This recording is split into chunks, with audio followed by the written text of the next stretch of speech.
story begins years before, during a chilly autumn, when I first laid eyes on Claire. I was a naive 20-year-old, ambitious and carefree, while she carried herself with the confident poise of someone accustomed to admiration. She was introduced to me at a mutual friend's gathering, a spirited event filled with laughter, debates, and clinking glasses. We bonded over shared jokes and a love for classic literature. By the end of the evening, I was smitten, convinced she was unlike anyone I had ever met. Our early days were idyllic. We spent countless hours wandering the city's quieter streets, discovering hidden cafes and laughing over the smallest things. Claire had a sharp wit and a knack for storytelling, which drew me in deeper. Though I was utterly captivated, there were moments when her sharp tongue cut unexpectedly, leaving behind a sting I chose to ignore. Love has a way of dulling red flags into faint warnings. As our relationship deepened, I introduced her to my family. My sister, Sammy, took an instant liking to her, or so it seemed. Sammy was outspoken, and although she was supportive of us, I could tell she held something back whenever Claire was around. I chalked it up to sibling protectiveness, brushing aside her subtle hints that Claire might not be as sincere as I believed. A year after we married, cracks began to appear in our perfect facade. Claire's career demands increased, leaving her little time for us. I noticed she had become more distant, choosing late-night work calls and solo weekends, away under the pretext of self-care.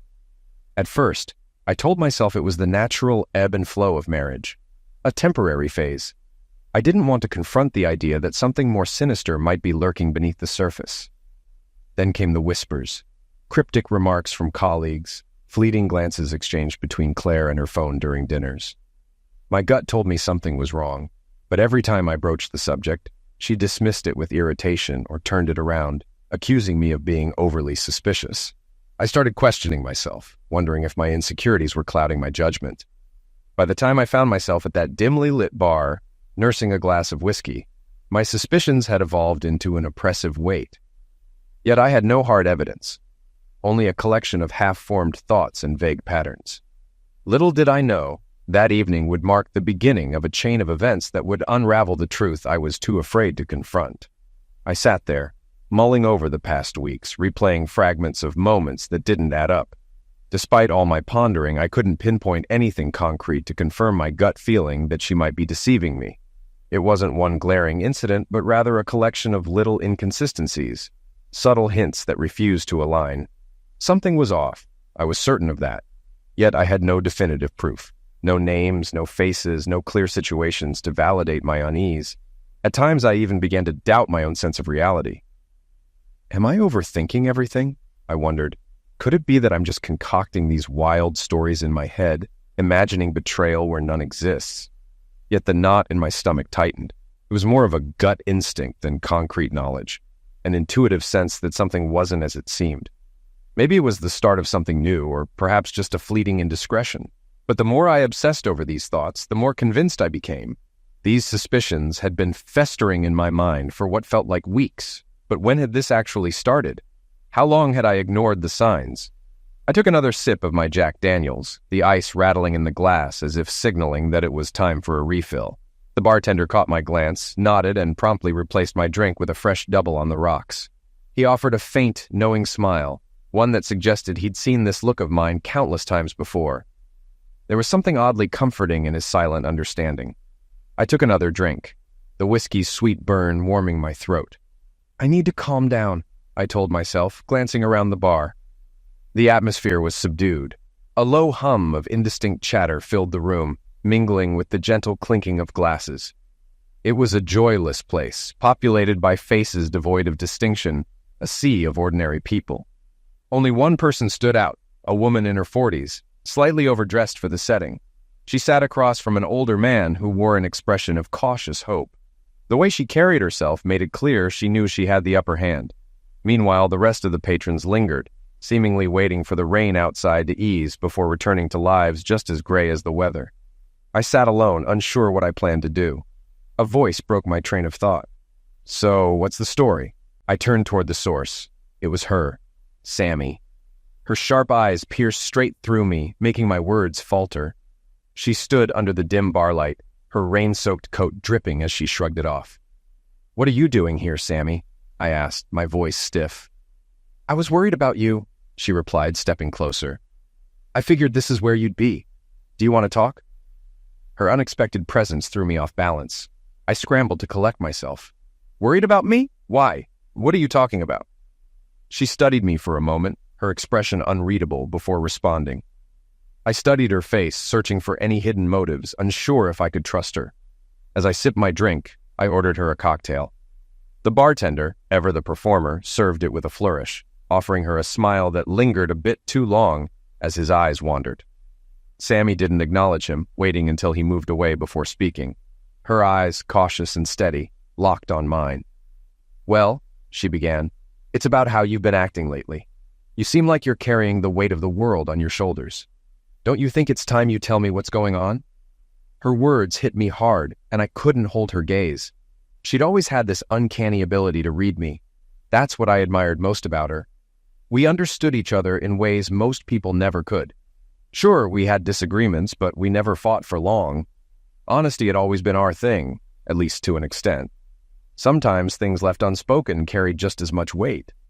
"Sammy, I'm fine. We're fine. There's nothing to worry about," I said, trying to sound convincing. She didn't believe me. I could see it in her eyes. My heart sank, but I pressed on, pretending not to notice the skepticism etched across her face. Sammy, calm and deliberate, took a slow sip of her drink, her gaze fixed on me the entire time.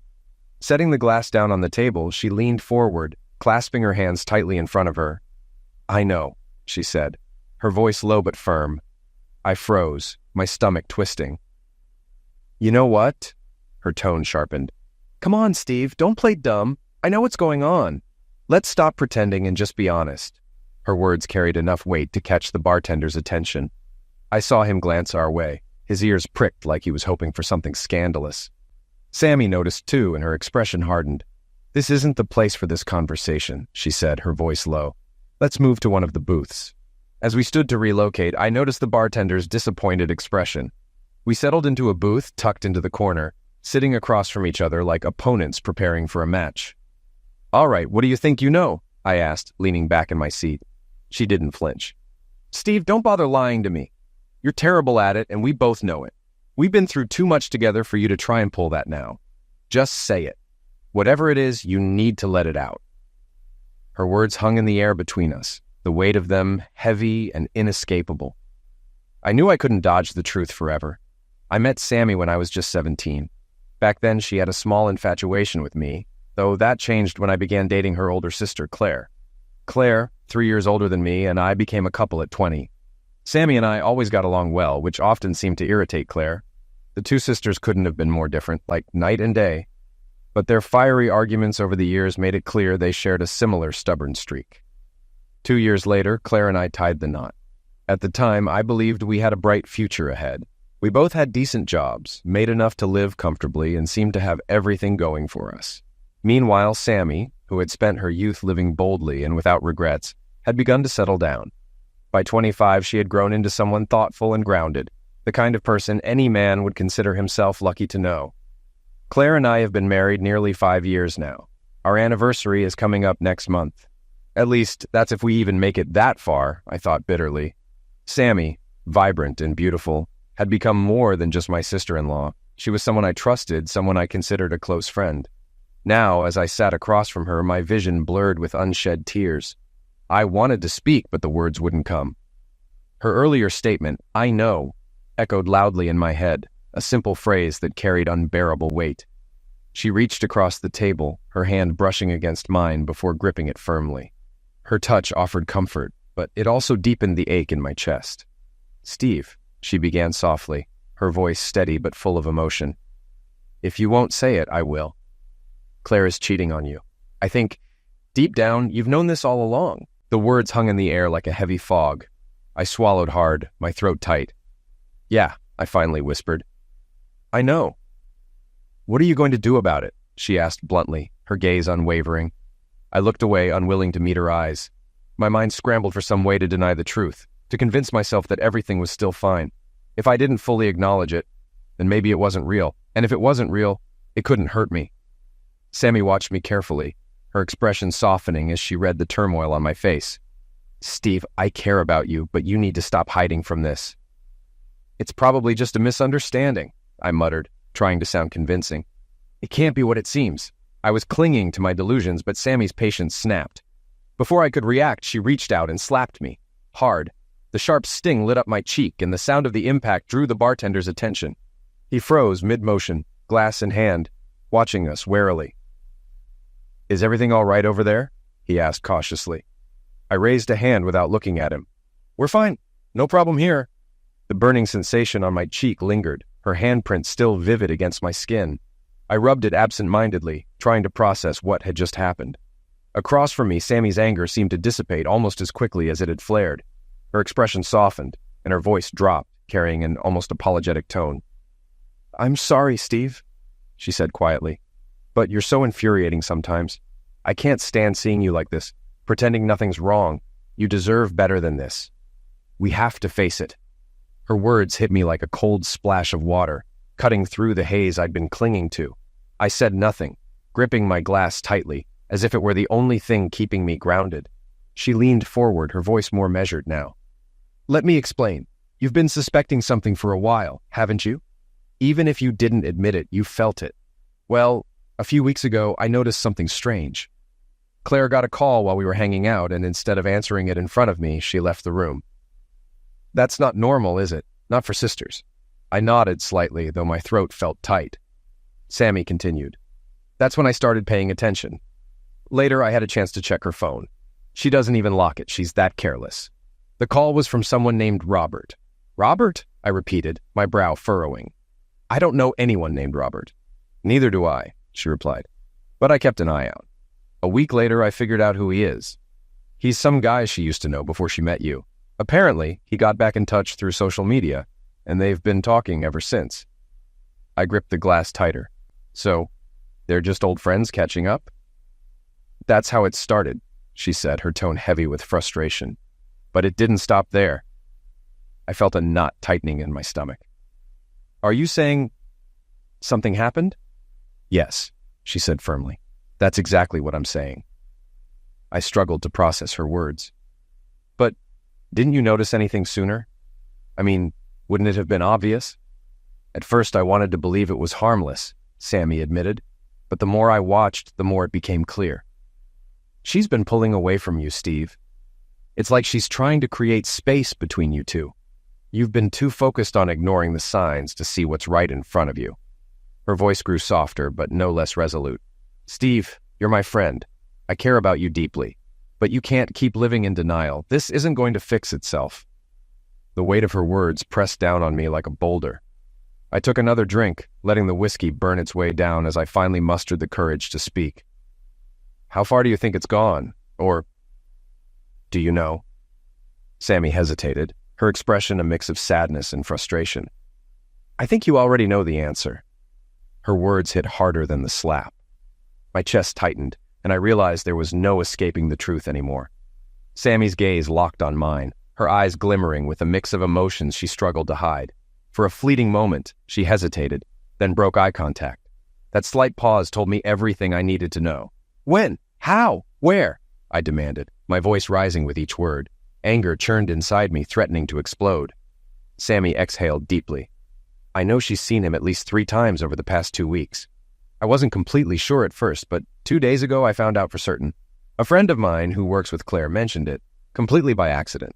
Apparently, Claire met him twice for lunch and once for dinner last week." I nodded grimly, piecing the clues together. "That explains it. There were a couple of times recently when I called her office to ask about lunch and she wasn't there. Then, last week, she said she had to attend some seminar. She got home after midnight, claiming it ran late, and that her team went to a hotel bar to unwind afterward. She showered before bed that night, and we didn't... Well, nothing happened between us." The weight of realization pressed down on me, each detail cutting deeper into my chest. It was like watching a puzzle assemble itself into a picture I didn't want to see. "Damn it all," I muttered through clenched teeth. Sammy leaned forward, worry etched across her face. "Steve, listen to me. Don't do anything reckless. Don't let her push you into doing something you'll regret." My face hardened as I absorbed her words, my emotions shifting into something dark and unrecognizable. Sammy's concern deepened as she watched my transformation. "I won't stand for this," I said coldly, my voice low but simmering with fury. "This stops now. There's no place in my life for betrayal. She'll pay for what she's done, and so will he. Sammy's voice wavered with emotion as she tried to reach me. Steve, please. Take a step back and think about what you're doing. Don't rush in without a plan or you'll make things worse. Her words broke through my anger, nudging me toward reason. Slowly, the white-hot rage began to cool, just enough for clarity to creep in. At least I wasn't imagining it, I murmured. Do you think she's with him right now? Sammy hesitated, then nodded. Tears welled in her eyes, one slipping down her cheek. Yes, she whispered. That's why I came to find you. I couldn't sit by and let you stay in the dark. My anger flared again, hotter this time. I slammed my fist on the table, the sound drawing stares from across the bar. I raised a hand toward the bartender, who returned my glance with a knowing half-smile. How the hell could he possibly understand? Do you know where they are? I asked, the question tinged with desperation. Sammy shook her head. No, not exactly. But I'll see my friend again tomorrow and try to find out more. I do know this guy is married with kids. I don't have his address yet, but I'll dig up whatever I can. I reached for her hand, holding it tightly. As I brushed away the tear on her cheek, I said, Thank you, Sammy. I know this isn't easy for you, and I appreciate it more than you know. Her voice trembled slightly. What are you going to do? I exhaled sharply, my mind racing. Not what I want to do, at least not yet, but I'll make sure this ends. When I act, it'll be final. No loose ends, no regrets. They'll both face the consequences. In the meantime, I'll protect what's mine and gather the proof I need to do this right. Sammy watched me, her concern evident as I drained the rest of my drink. I caught the bartender's eye, signaling for another round. He poured us each a fresh glass and approached with a slight nod. Before Sammy could say anything else, I raised a hand to silence her until the drinks arrived. Sliding a bill across the counter, I muttered, Keep the change. The bartender accepted the tip without a word and moved on. How long do you think you can keep this up? Sammy asked cautiously. Seeing her? Being around her? I've been doing it for weeks already, I said flatly. She hasn't noticed a thing. I'll keep up appearances until I'm ready. Sammy drained her glass in one swift motion and stood, slipping on her coat. I need to go, Steve. Let's talk tomorrow. I'll see what else I can find out. As I helped her with her coat, the closeness stirred a pang of emotion. Damn it, she looked so much like Claire. Her tear-filled eyes met mine as I kissed her cheek. Go home. I'll be fine. I'll call you tomorrow, I said. She nodded, offering a faint smile before stepping into the damp night. I sat back down, staring into my glass as the reality of the situation washed over me. One thing was certain, they would both pay. And when it happened, it would be swift, calculated, and without mercy. I barely remember anything after that. Somehow, I woke up in my own bed, my mouth dry and foul as if I'd been chewing on cardboard. My head pounded as I tried to sit up, the room spinning slightly around me. Turning over, I realized the other side of the bed was empty. Claire wasn't there. As my senses slowly came back, I caught the faint sound of movement downstairs. Dragging my legs over the edge of the bed, I stood shakily, gripping the nightstand for balance. What the hell did I do to myself last night? I wondered, wincing at the memories of whiskey-fueled excess. Stumbling into the bathroom, I splashed cold water on my face, hoping to wash away some of the lingering fog. After forcing myself to freshen up, I headed downstairs, my body aching with every step. In the kitchen, there she was. Morning, sweetheart, Claire said casually, her tone light but with a trace of curiosity. Rough night. What did you get up to? The response that ran through my mind was sharp and venomous. Wouldn't you like to know, you liar? Instead, I forced a neutral tone. Just met up with an old friend. Got carried away, that's all. I poured myself a glass of orange juice and gulped it down, the acidity making my stomach churn, then refilled it for another round. Oh, who was it? She asked, her voice pleasant, but the question digging for something more. Bob, I said without missing a beat. An old buddy from way back. Haven't seen him in years. He's in town for a couple of days on business. Bob? She repeated, a flicker of something crossing her expression before she turned away. Yeah, you probably remember me mentioning him. College days. We played football together, tall guy, dark hair, even asked about you. Claire's brow furrowed slightly, her confusion poorly masked. Doesn't ring a bell. But hey, the important thing is that you had a good time, she said, settling into a chair across from me. I watched her carefully, the conversation with Sammy from the day before playing on a loop in my mind. Keeping my voice steady, I asked, "So, what about you? How was your night? Anything interesting? When did you get home?" Her eyes met mine, steady and composed as she delivered the lie. "Oh, nothing exciting, just work stuff. I grabbed a bite to eat afterward and came home around 9:30. The lie hit me like a brick. I knew she hadn't been home at 9:30. I was still there at 10 before heading out to the bar. Strike two, I thought grimly. "I've got a few errands to run this morning," I said, setting my glass down deliberately. "Might be late tonight, so don't wait up. Bob and I still have some catching up to do." Her smile was faint, her tone carefully neutral. "You should invite him over if he's around for a while. It's always nice to meet your old friends." "Oh, I'm sure I will," I replied smoothly, matching her calm. "He'd probably love to see you again." "Well, maybe it'll come back to me who he is," she said lightly, tilting her head. "Now go on, you don't want to be late. Do you need me to drive? You had a bit too much last night." "I'm good," I said, brushing off the offer. "Just need to grab a cab and pick up my car from the bar." I headed upstairs to get dressed, downing more orange juice and popping a couple of painkillers before leaving the house. Claire was still getting ready as I walked out the door.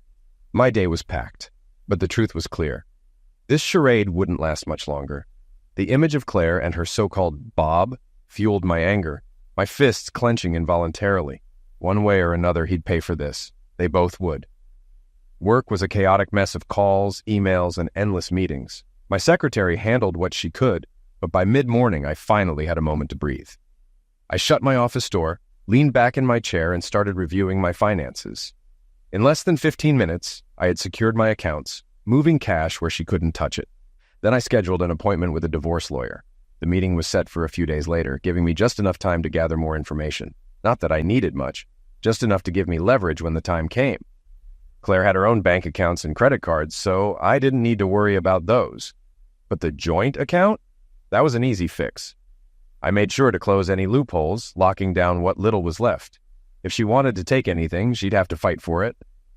By the time I finished, my head felt clearer. I knew what I had to do. Claire might think she could play me, but I wasn't going to let her get away with it, not without consequences. My personal account was secure, with only a modest balance left in it. The bulk of the funds had already been withdrawn and tucked away where no one could touch them. Since Claire and I didn't have kids, a potential separation would likely be a clean break. Still, I held on to the faint hope that we could salvage our relationship. If, and only if, she owned up to her betrayal and asked for forgiveness. Without that, there would be no future for us. The thought of ending things left me with a hollow ache in my chest. Sitting at my desk, I replayed everything, the steps I'd taken, the decisions I'd made. Did I need more proof of Bob's involvement, more concrete evidence? Or was what I already knew enough to bring them both down? The shrill ring of the phone snapped me out of my thoughts. "Yeah?" I answered, my tone clipped. "It's me, Sammy," she said. "How are you holding up, Steve?" "Oh, you know," I replied with a heavy sigh. "Keeping busy. A lot on my mind, plans, thoughts, trying to piece things together." "Well, I've been doing some digging," she said, her voice lowering slightly. "Turns out his name is Bob Stones. He's married, with kids. I even got his address and know where he works. My friend at Claire's office didn't suspect a thing when she shared this with me. She's seen them together more than once, and Steve, they're not exactly subtle. Apparently, they've been getting close." "Has your friend actually seen them together?" I asked, my voice tightening. "She has," Sammy confirmed. "They were at the Ramada the other night after that seminar. They stayed behind after everyone else had left. My friend said it was obvious they were way too comfortable with each other." I clenched my jaw, nodding even though she couldn't see me. "This is a start. There's probably CCTV footage from the hotel. Send me the details you have. I need to figure this out. It's eating me alive." Within minutes, Sammy texted me the information. I immediately looked up Bob's social media profile and found his photo. His face seemed vaguely familiar, but I couldn't quite place where I'd seen him before. Glancing at the time, I realized it was almost lunch. On impulse, I decided to call Claire, partly to test her and partly to stir things up. My stomach churned as the phone rang. When she answered, her cheerful tone felt like a slap in the face. "Hi, sweetheart," she said brightly. "Hey, babe," I replied, forcing calm into my voice. "What are you doing for lunch? Thought we could meet up if you're free." "Oh," I'd love to, but I have an appointment in about 30 minutes that'll run through the afternoon, she said smoothly. I'm just going to grab something quick from the store next door. An appointment, huh? What's it about? Anything interesting? Just routine stuff with a new client, she replied, her voice light. I think it's with someone named Mr. Stones. Her words hit me like a punch to the gut. She didn't even try to hide it. My grip on the phone tightened as I struggled to keep my tone steady. Are you there? She asked after a moment of silence. Yeah, I'm here, I said through gritted teeth. In my head, the rage was boiling over. That's strike 3, Claire. You and Mr. Stones are finished. No forgiveness, no mercy, total destruction. Out loud, I managed to say, sorry, got distracted for a second. Anyway, I've got to go. Good luck with your meeting, and I'll see you tonight. Love you. Love you too, she said before hanging up. I placed the phone down carefully, my knuckles white from gripping it so hard. My secretary poked her head through the door, breaking my focus. Steve, I'm heading to the grocery store. Want me to grab you anything? She asked. Yeah, give me something big, hearty, and full of red meat, I said, my tone sharper than I intended. I need to sink my teeth into something. She gave me a curious look before nodding and closing the door.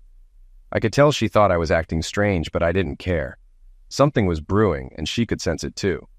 Meanwhile, Sammy had her own plans. She showed up at Claire's office, walking into the lobby just in time to see her sister step off the elevator with a tall, dark-haired man in his early 30s. Sammy recognized him immediately from the photo. It was Bob Stones. Claire froze when she saw her sister. Sammy, what are you doing here? She asked, her voice tight. Sammy smiled innocently. Oh, I was in the neighborhood and thought I'd stop by to see my favorite sister. Maybe we could grab lunch? Claire's discomfort was palpable. Well, Mr. Stones and I have a business lunch, so maybe another time, she replied, clearly flustered. Bob extended a hand, his expression polite but wary. Hi, I'm Bob Stones. Nice to meet you. Sammy shook his hand, her smile razor-sharp. Pleasure to meet you, Mr. Stones. How long have you known my sister? Bob hesitated, confused by the question. Before he could answer, Claire grabbed Sammy's arm. We really need to get going. See you later, okay? She said hurriedly, pulling her toward the door. Sammy watched as they stepped into a waiting taxi. Claire glanced back nervously, her face a mix of guilt and frustration. Sammy smiled to herself, already planning her next move. Back in my office, I tore into a hefty meat pie, savoring the rich flavor as I carefully mapped out my next move. Sammy had confirmed that Claire was out of the office for the entire day, so I called her secretary to double-check. It was true. Claire wouldn't be back until tomorrow. Perfect. Financially, everything was secure. My accounts were locked down, and a locksmith was ready on standby. My lawyer was prepped, waiting for the final pieces of information I promised to provide. Tonight, the wheels would start turning. I'd let Claire and Bob stew in uncertainty for a while before delivering the final blow. My father always said, be direct, don't play games, hit hard and hit once. I hadn't needed that advice in years, but now it felt like the right time to apply it. Tonight, I'd lay the groundwork for what came next. When Claire walked through the door that evening, she was as stunning as ever. Nothing seemed out of the ordinary, except for the faint trace of men's cologne clinging to her. I kissed her cheek lightly, watching the slight hesitation in her expression. Where are you headed? Is everything all right? She asked, her voice casual but curious. I'm fine, I replied. Just dealing with something. Jerry invited me to a poker night with some of the guys from work. Thought it might help clear my head. I won't be out too late. Without waiting for a response, I left, heading straight to Jerry's. He was the kind of friend you wanted in your corner. Loyal, no nonsense, and always ready for action. In his garage, I changed into dark overalls and pulled a ski mask over my head. Tonight wasn't about conversation. Tonight was about action. Jerry and I exchanged a silent nod before climbing into a beat-up sedan he'd borrowed for the night. It was unremarkable in every way, blending perfectly with the suburban streets as we made our way to the address Sammy had given me. Bob Stone's house was quiet, with only one light glowing faintly from inside. We parked a short distance away and waited, tension thick in the air. Eventually, the front door opened. Bob stepped out, got into his car, and drove off. Jerry followed at a safe distance, his hand steady on the wheel. We already knew his destination, so there was no need to rush. When we arrived at the sports field, we parked discreetly and watched as Bob went through his routine, collecting a bucket of golf balls and heading to the practice area. It was also predictable, down to the exact time. The car was quiet except for the faint hum of the radio. Kenny Rogers' voice filled the air briefly before Jerry reached over and switched it off. We sat in silence, watching, waiting. My fingers twitched with the urge to act, but I forced myself to stay calm. Rushing in would only complicate things. The parking lot gradually emptied until only a few cars remained. As Bob packed up his clubs, Jerry made his move. He slipped out of the car, moving with practiced stealth. Bob didn't notice until it was too late. One swift punch to the jaw sent him sprawling. Jerry, a former cage fighter, unleashed a barrage of blows, targeting Bob's ribs and groin with calculated precision. Bob crumpled to the ground, gasping in pain, but before he could cry out, Jerry shoved him into the trunk of his car and slammed it shut. "Smooth as butter," Jerry said, peeling off his gloves as he returned to the sedan. "Thanks, Jerry," I said, genuinely grateful. "I owe you for this." "Don't sweat it. This was clean, no cameras, no witnesses, just like we planned." He smiled faintly. "Now let's head back. We've got a poker game waiting, and the guys are probably wondering where we are." We drove back to Jerry's, where a few friends were already gathered around the table. The night passed in a blur of laughter and card games, the stakes kept intentionally low. These weren't the kind of friends who'd betray you for a pot of money. Their support was comforting, but I couldn't fully relax. My mind was already racing ahead to the next steps with Claire. I stumbled into the house just after 1 a.m., feigning the effects of too much booze. Jerry had sent one of the guys to drop off my car, completing the illusion. Claire was still awake, sitting stiffly in the living room. Time for an Oscar-worthy performance. "Why are you still up, love?" I asked, slurring my words slightly. "Told you I'd be late. You okay?" She eyed me suspiciously, her arms crossed over her chest. "You've been acting strange lately, Steve. What's going on? Is there someone else? Something else?" I laughed, the sound hollow to my own ears. "Nothing like that, my petal. Just work stress. It'll all be over soon." She studied me, her frustration evident as she tried to piece together my cryptic response.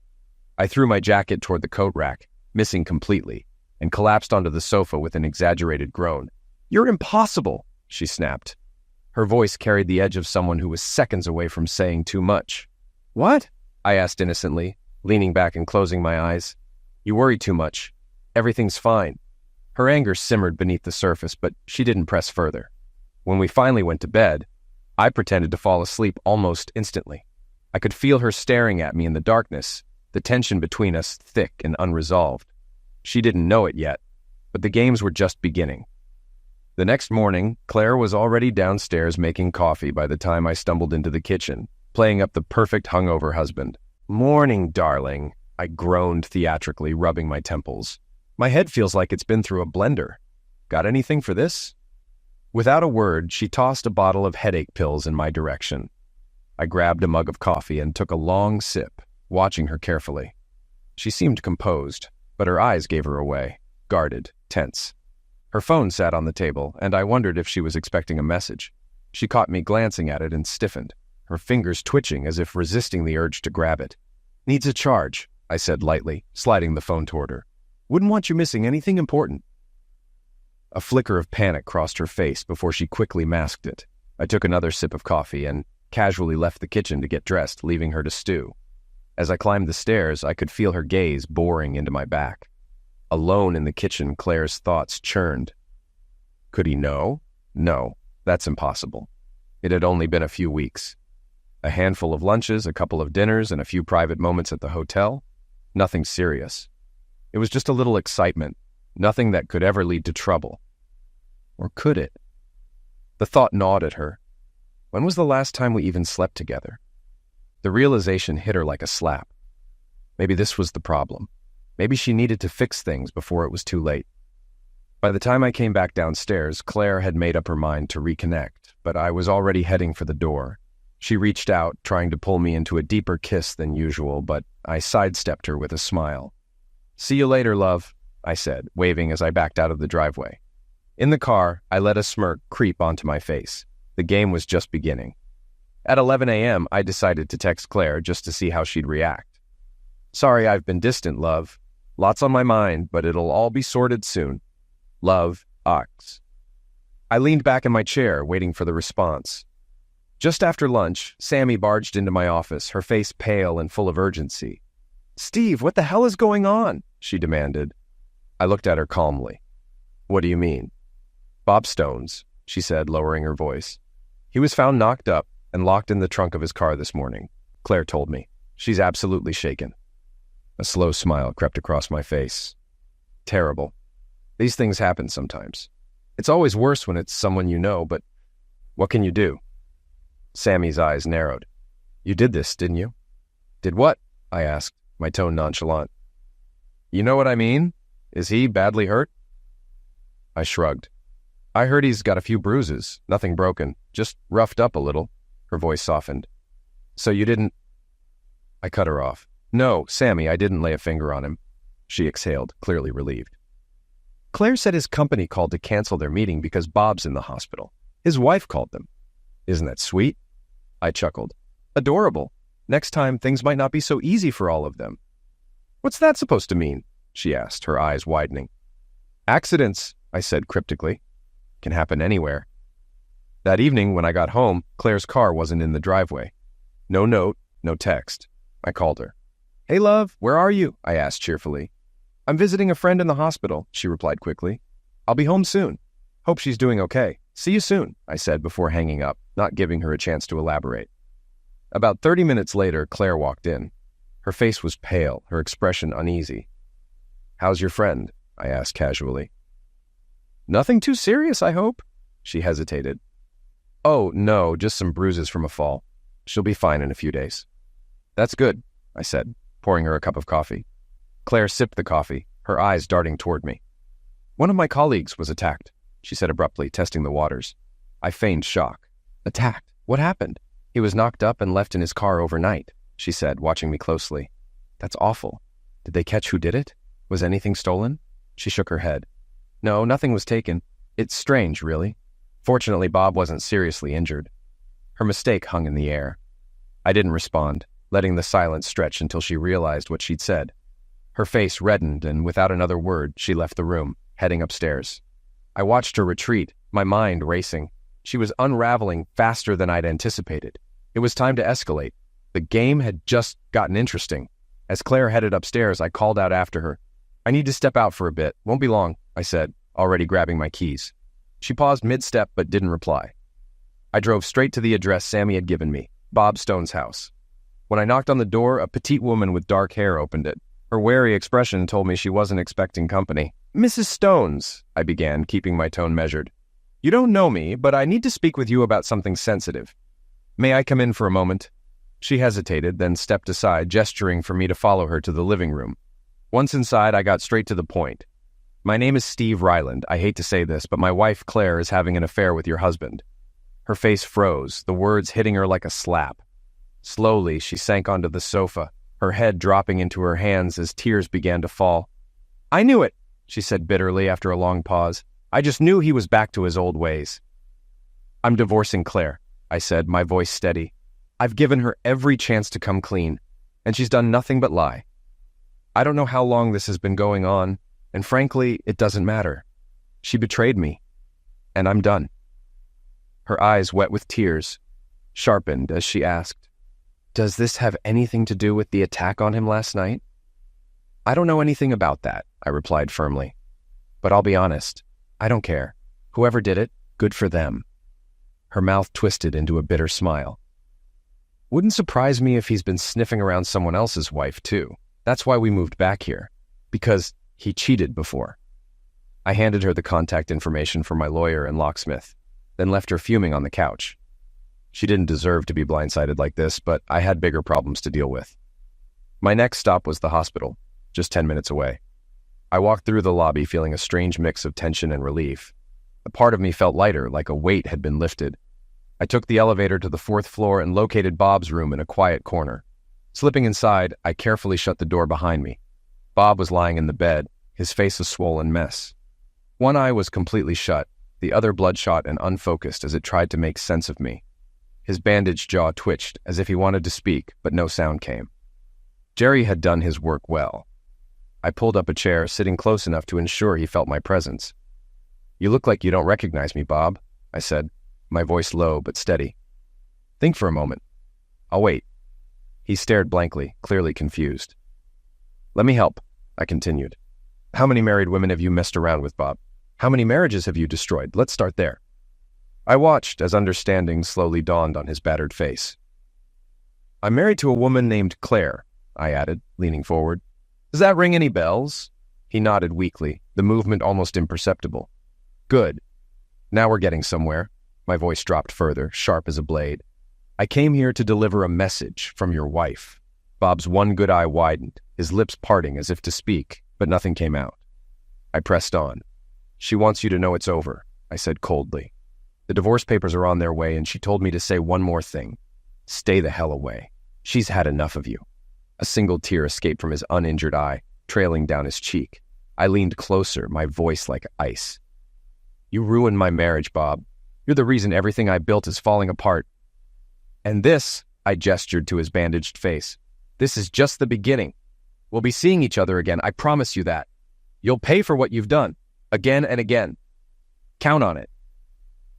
I stood, watching him tremble as he struggled to process my words.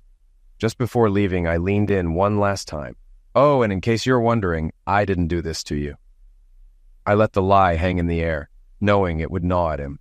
For good measure, I slammed my fist into his face, hearing a satisfying crunch as his nose gave way. He gasped, his cry turning into a garbled moan. I followed with a swift punch to his groin, his body convulsing before going limp. Satisfied, I turned and left the room, the sound of his ragged breathing fading behind me. No one saw me leave, but if they had, they would have seen a man walking away with a slight smile. On the drive home, I forced myself to think clearly. The anger that had consumed me earlier was now under control, replaced by cold, calculated focus. Retaliation wasn't just an act. It was a strategy, a process I intended to see through to the bitter end. Yet, despite the satisfaction of taking my first steps toward revenge, the weight of what I'd lost lingered. My marriage was over, and nothing I did could change that. Claire had shattered everything we once had, and there was no putting it back together. When I pulled into the driveway, her car was parked where she'd left it earlier. I tapped the hood absent-mindedly as I walked to the front door, the reality of the situation sinking in. Sliding my key into the lock, I paused for a moment. This might be the last time I entered this house as her husband. My chest felt heavy as I stepped inside, bracing myself for whatever came next. The weight of the last few days pressed heavily on me as I walked toward the living room. From the doorway, I could hear the faint murmur of the TV. I paused, my eyes locking on Claire. She was perched on the edge of the sofa, her body stiff with unease. Her shoulders were tense, and her trembling hands clutched the fabric of her pants as though trying to ground herself. The air in the room was thick with tension. She glanced up at me, her eyes wide and fearful. Her lips parted as if she wanted to speak, but no words came. I said nothing, brushing past her toward the bar. Pouring a generous glass of whiskey over ice, I took my time, letting her stew in the silence. Returning to the room, I set the glass deliberately on the coffee table and sank into the chair across from her. I watched her, my expression neutral, while taking a slow sip of the whiskey. Its warmth spread through me, but it did little to dull the sting of betrayal. I let the silence stretch, savoring her visible discomfort. She shifted slightly, her fear battling with a flicker of defiance. Finally, she broke. Straightening her spine, she tried to muster some semblance of control. "Where were you?" she asked, her voice trembling despite the forced calmness. I didn't answer. Instead, I took another deliberate sip, holding her gaze. "Steve, talk to me!" she snapped, her voice rising with frustration. Setting my glass down with deliberate care, I leaned forward.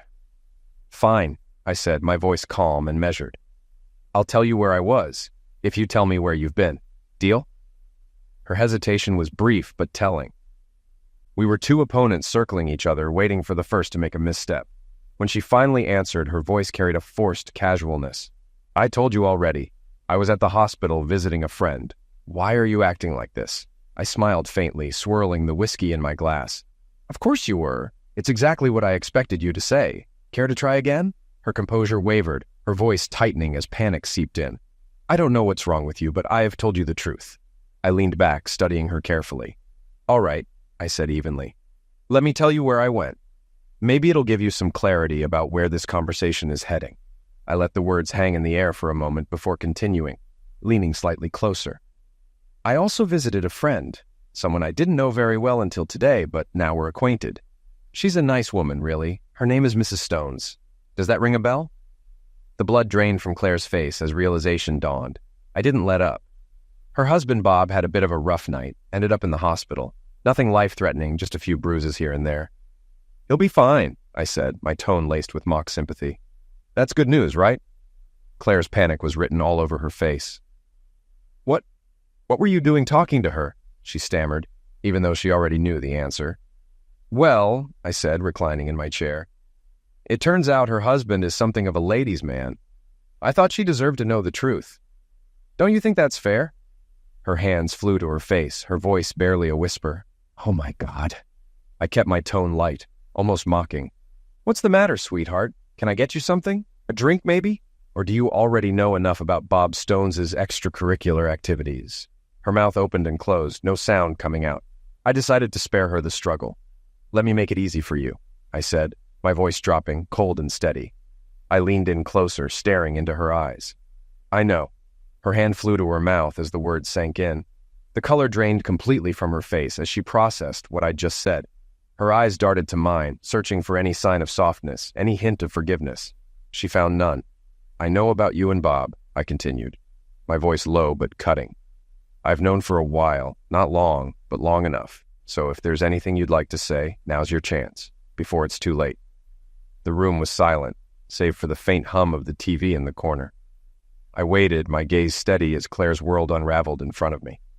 I drained the last of my drink and rose to pour another, my movements deliberate, masking the storm brewing inside me. "Are you sure you don't want one?" I asked, my voice eerily calm. Claire shook her head, but I poured a second glass anyway, handing it to her as I sat back down across from her. She hesitated, then took a long sip, her trembling hands betraying her composure. Finally, she looked at me, her voice shaky as she spoke. "It didn't mean anything, Steve. It was just Zex," she said, barely audible. I repeated her words, the disbelief thick in my tone. "Just Zex? Of course, nothing at all, right?" As if the vows we made to each other didn't mean a thing. The anger I'd been holding back simmered to the surface as she tried to downplay what she'd done. "It just happened," she insisted, her voice defensive. I leaned forward, my eyes narrowing. "Don't insult me, Claire. Nothing just happens. You made a choice. You planned it. You both agreed to betray me, to betray this marriage. You chose the time, the place. So don't sit there and treat me like I'm an idiot." She flinched at my words, her defenses crumbling. "It was only twice," she blurted out, her voice rising with desperation. "And honestly, it wasn't even good. It wasn't fun, Steve. I spent the whole time worrying you'd find out." "Well, congratulations," I said coldly, my sarcasm slicing through the air. "I finally found out. I hope it was worth destroying everything we built." "Steve, please," she begged, her voice trembling. "I'm sorry. I'm so sorry. It didn't mean anything. We can get through this. I'll do whatever you want. Anything to fix this." I let out a harsh laugh, the sound echoing off the walls. It wasn't amusement. It was the bitter realization of how far we'd fallen. Claire's eyes widened, her pleading expression giving way to one of raw fear as she began to grasp the severity of the situation. "You're sorry?"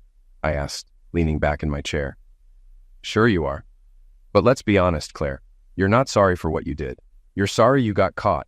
If I hadn't found out, would you have stopped?" "No, I don't think so."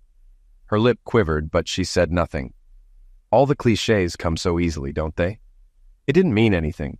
It was a mistake. Lies, Claire. Lies you've been telling me and yourself this whole time. The truth is, you're not the woman I married. I don't even recognize you anymore. Tears streamed down her face as the weight of my words sank in. "Please, Steve," she whispered, her voice breaking. "What can I do? I'll do anything." "It's too late," I said, my voice flat and devoid of emotion. "We're done. While I was out, I called Sammy. She knows everything now. She'll be here soon to pick you up." Her face went pale. "Where am I supposed to go?" she asked, her voice trembling. "Are you really kicking me out?" I stood, finishing my drink and slamming the empty glass onto the table. "Go wherever you want.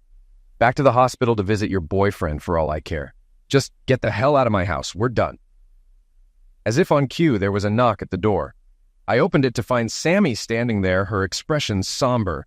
Without a word, she followed me into the living room where Claire sat sobbing uncontrollably, her shoulders shaking with every ragged breath. "Get her out of here," I said quietly. "I can't look at her anymore. I hate what she did, but I still care enough to know I shouldn't be around her right now. Please, Sammy, take her."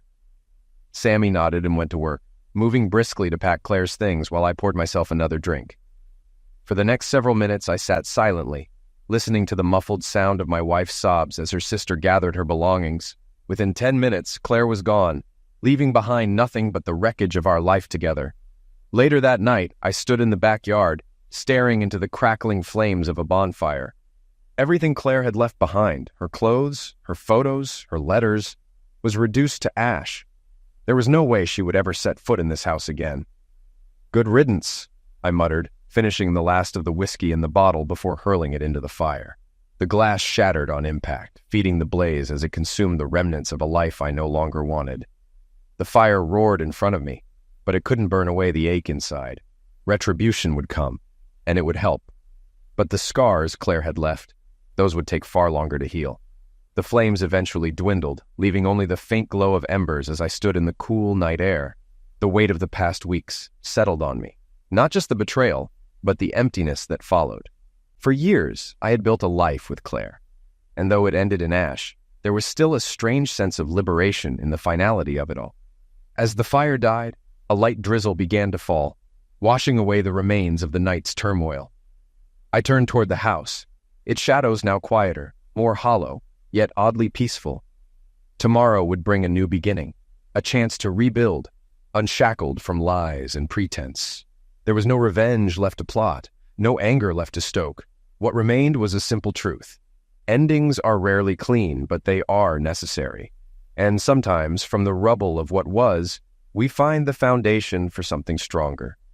With a deep breath, I walked inside, leaving the door open just enough for the rain to wash away the last traces of smoke.